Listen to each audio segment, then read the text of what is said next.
పండగలైనా పెళ్లిలైనా వస్త్రాలకు వేదిక ఒకటే, అదే ఎస్ఆర్ షాపింగ్ మాల్. ఫ్యామిలీ అంతటికి అన్లిమిటెడ్ ఆఫర్స్. ఆంధ్రప్రదేశ్ రాజధాని అమరావతిలో ప్రస్తుతం పనులు ఏ విధంగా జరుగుతున్నాయి? ప్రతిరోజు నిర్మాణాలకి సంబంధించి ఏదో ఒక డెవలప్మెంట్ ఉంటుంది అనేటువంటి ఆశతో ఏపీ ప్రజలు ఎదురు చూస్తున్నారు. కానీ వాస్తవంగా అమరావతిలో పరిస్థితి ఏంటి? ముఖ్యంగా ప్రధానమైనటువంటి భవనాలుగా భావిస్తున్నటువంటి అసెంబ్లీ, సెక్రటేరియట్, హెచ్ఓడి బిల్డింగ్స్, అలానే ఏపీ హైకోర్టుకు సంబంధించిన శాశ్వత భవనాల నిర్మాణాలపైన ఎప్పుడు పనులు మొదలు కాబోతున్నాయి అనేటువంటి సందేహం అందరికీ ఉంది. అయితే అక్కడ వాస్తవ పరిస్థితిని సుమన్ టీవీ వివరించేటువంటి ప్రయత్నం చేస్తుంది. ఎందుకంటే నెల రోజుల పాటు, అంటే జనవరి నెలాఖరికల్లా పెండింగ్ టెండర్స్ అన్నిటిని కూడా క్లియర్ చేయడం ద్వారా వివిధ దశల్లో పనులు ప్రారంభించాలని చెప్పని ఏపీసీఆర్డీఏ ప్రణాళికలను సిద్ధం చేసుకుంది. దానికి తగ్గట్టుగా జనవరి మాసంలోనే నిధుల కొరత లేకుండా చూసేందుకు ఏపీ సీఎం చంద్రబాబు నాయుడు ఢిల్లీలో పర్యటించారు. కేంద్ర ప్రభుత్వం కేటాయించినటువంటి 15,000 కోట్ల రూపాయలతో పాటు రుణాల రూపంలో సమీకరిస్తున్నటువంటి నిధులు కూడా జనవరి మాసాంతం కల్లా అందుబాటులో ఉండే విధంగా ప్రణాళికలను సిద్ధం చేసుకున్నారు. ఈ దశలో అక్కడ గ్రౌండ్ అవ్వాల్సినటువంటి పనులు, ముఖ్యంగా ప్రధానమైనటువంటి నిర్మాణాలు, ఐఏఎస్ ఆఫీసర్స్కి సంబంధించి కానీ, ఎమ్మెల్యే ఎమ్మెల్సీలకు సంబంధించినటువంటి క్వార్టర్స్ కానీ, వీటికి సంబంధించిన పనులు ప్రారంభించడానికి ప్రస్తుతానికి ఎలాంటి ఇబ్బందులు లేవు. కానీ శాశ్వత భవనాలుగా భావిస్తున్న అసెంబ్లీ, సెక్రటేరియట్ల నిర్మాణం, ఏపీ హైకోర్టు శాశ్వత భవన నిర్మాణం, ఇది ఒక ప్రధాన అవరోధంగా మారుతున్నటువంటి పరిస్థితి ఉంది. ఎందుకు అనేది ఒకసారి విశ్లేషించేటువంటి ప్రయత్నం చేద్దాం. ఇది ఏదో చేపల చెరువులో ఉన్న దృశ్యంలా కనిపిస్తూ ఉండొచ్చు, కానీ వాస్తవానికి ఇది ఆంధ్రప్రదేశ్కి సంబంధించినటువంటి శాశ్వత భవన నిర్మాణాలు చేపట్టినటువంటి ప్రదేశం. ఏపీ సెక్రటేరియట్, ఏపీ అసెంబ్లీకి సంబంధించి నిర్మాణం జరగాల్సినటువంటి ప్రదేశం ఇదే. ఇప్పుడు పూర్తి స్థాయిలో నీటి మధ్యలో ఒకప్పుడు రాఫ్ట్ ఫౌండేషన్ పేరుతో వరల్డ్ రికార్డ్ సృష్టించినటువంటి నిర్మాణం ఇది. ఇక్కడ ఈ మధ్యలో కనిపిస్తున్నటువంటి బీమ్స్ గమనిస్తే కనుక, ఈ మధ్యలో కనిపిస్తున్నటువంటి బీమ్స్ వీటిని గతంలో ప్రభుత్వం చేసేటువంటి కాంక్రీట్ ఫిల్లింగ్ చేసేటువంటి క్రమంలో ఒక వరల్డ్ రికార్డుగా పేర్కొన్నటువంటి పరిస్థితి ఉంది. ఇక్కడ మధ్యలో మనకు కనిపిస్తున్నటువంటి దృశ్యం ఇది. ఈ దృశ్యం, ఇవన్నీ కూడా దాదాపు 25 అడుగుల లోతులో ఉన్నటువంటి నిర్మాణాలు. ఆ లోతు వరకు కూడా నీరు పూర్తిగా చేరడం, దాదాపు 1 టీఎంసీ నీరు ఈ ప్రదేశంలో 1 టీఎంసీ నీరు నిల్వ ఉన్నట్టుగా నివేదికను బట్టి అర్థం చేసుకోవాలి. ఈ టీఎంసీ నీరు తొలగించేటువంటి ప్రయత్నాల్ని ప్రస్తుతం ఏపీసీఆర్డీఏ అధికారులు ప్రారంభించారు. ఇది ఏపీ అసెంబ్లీ శాశ్వత భవనానికి సంబంధించినటువంటి ప్రదేశం. అలానే హైకోర్టు పరిస్థితి ఎలా ఉందో ఒకసారి చూద్దాం. సో ఇది ఏపీ హైకోర్టుకి సంబంధించి శాశ్వత హైకోర్టు నిర్మాణానికి సంబంధించినటువంటి ఫౌండేషన్ ఇది. ఇక్కడ కూడా దాదాపు అదే పరిస్థితి ఉంది. ఇక్కడ మీరు గమనిస్తే కనుక ఈ దృశ్యంలో ఇటుపక్కన కనిపిస్తున్నటువంటి దృశ్యంలో ఆల్రెడీ ఇప్పుడు హైకోర్టు సర్వీసెస్ ఇస్తున్నటువంటి హైకోర్టు నిర్మాణం ఇక్కడ కనిపిస్తుంది. ఇది ప్రస్తుతం హైకోర్టుగా ఉన్నటువంటి ప్రదేశం, ఏపీ హైకోర్టుగా ఉన్నటువంటి ప్రదేశం ఇది. ఇప్పుడు ఈ నీరు నిండినటువంటి ప్రదేశం మొత్తం కూడా శాశ్వత భవన నిర్మాణానికి సంబంధించి, శాశ్వతంగా ఏపీ హైకోర్టు నిర్మాణానికి సంబంధించి వేసినటువంటి ఫౌండేషన్. ఈ మొత్తం నీటిలో పాతుకుపోయి ఉన్నటువంటి ప్రదేశాలు ఇవి.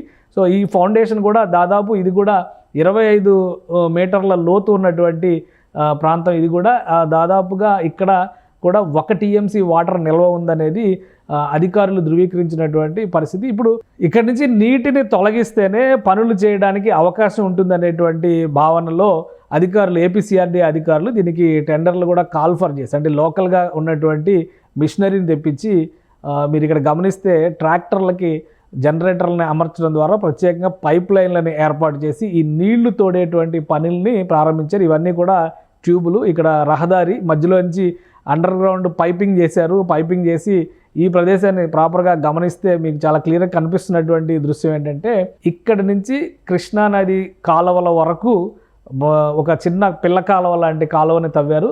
ఇక్కడి నుంచి నీటిని తరలించేటువంటి ప్రయత్నం చేస్తున్నారు. ఎందుకంటే ఈ నీరుని ఎంత వేగంగా తరలిస్తే అంత ఇది మొత్తం కూడా ఇప్పుడు అధికారులు రూపొందించినటువంటి కాలువ.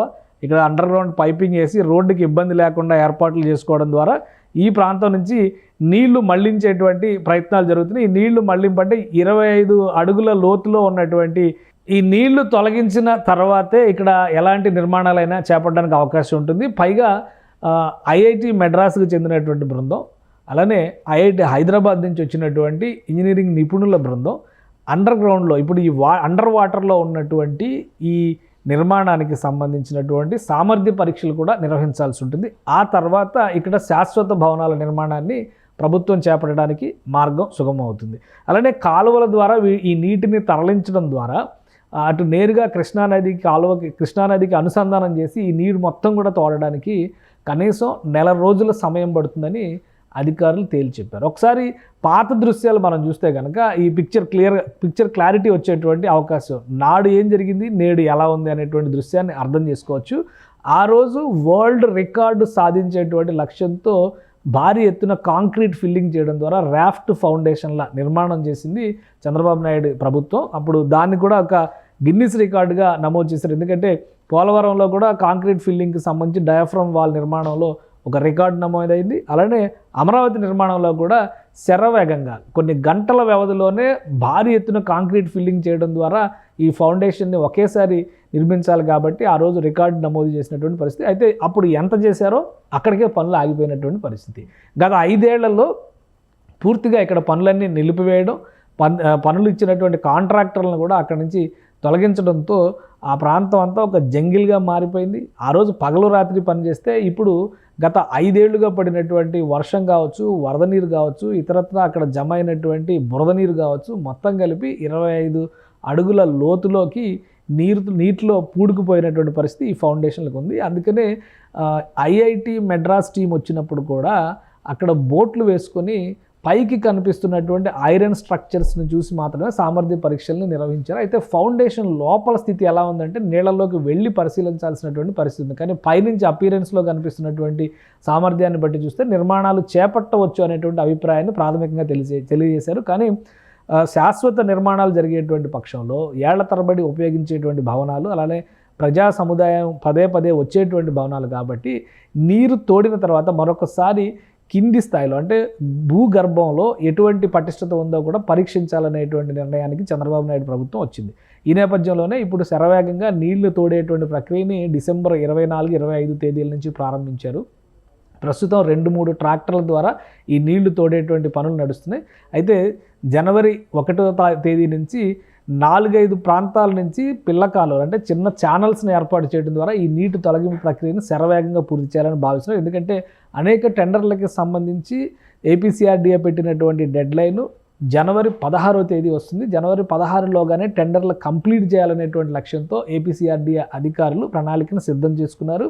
గత వర్షాల సమయంలో కూడా అంటే ఆగస్టు 30వ తేదీన పెద్ద ఎత్తున విజయవాడ నగరంలో కురిసినటువంటి వర్షం అంటే 12 సెంటీమీటర్ల వర్షం ఒకేసారి కురిసింది. 120 ఏళ్లలో ఇదే భారీ వర్షం అని చెప్పిన సందర్భంలో కూడా అమరావతి నగరం మునగలేదంటూ ఏపీసీఆర్డీఏ ఒక వీడియోని కూడా రిలీజ్ చేసింది. వరద పూర్తయినటువంటి 2-3 రోజుల్లోనే షూట్ చేసినటువంటి దృశ్యాల ప్రకారం అమరావతిలో కీలక నిర్మాణాలు జరుగుతున్నటువంటి ఏ ప్రదేశాల్లోకి కూడా నీళ్లు రాలేదు. కానీ 5 ఏళ్ల నిర్లక్ష్యం ఫలితంగా మాత్రమే ఈ ఫౌండేషన్లో నీరు జమ అయ్యి ఇంత పెద్ద ఎత్తున అక్కడ నీరు నిలిచిపోయినటువంటి పరిస్థితి ఉందని ఏపీసీఆర్డీఏ అధికారులు చెప్తున్నారు. ఈ క్రమంలో వీలైనంత వేగంగా నీటిని తోడేటువంటి ప్రక్రియను పూర్తి చేస్తే గతంలో ఎవరైతే కాంట్రాక్టులు దక్కించుకున్నారో వాళ్ళు ఆల్రెడీ బిడ్డింగ్ చేశారు. ఇతర సంస్థలను కూడా బహిరంగ బిడ్డింగ్కి ఆహ్వానం పలికినటువంటి నేపథ్యంలో జనవరి 25 తారీఖు కల్లా కాంట్రాక్టర్ని ఫైనల్ చేసి జనవరి 25 తర్వాత శాశ్వత నిర్మాణాల ప్రక్రియని ప్రారంభించాలని రాష్ట్ర ప్రభుత్వం సంకల్పంతో ఉంది. అయితే ఇటువంటి సమస్యలు ఏవీ లేనటువంటి మిగతా భవనాల నిర్మాణ ప్రక్రియను మాత్రం వీలైనంత వేగంగా ప్రారంభిస్తారు.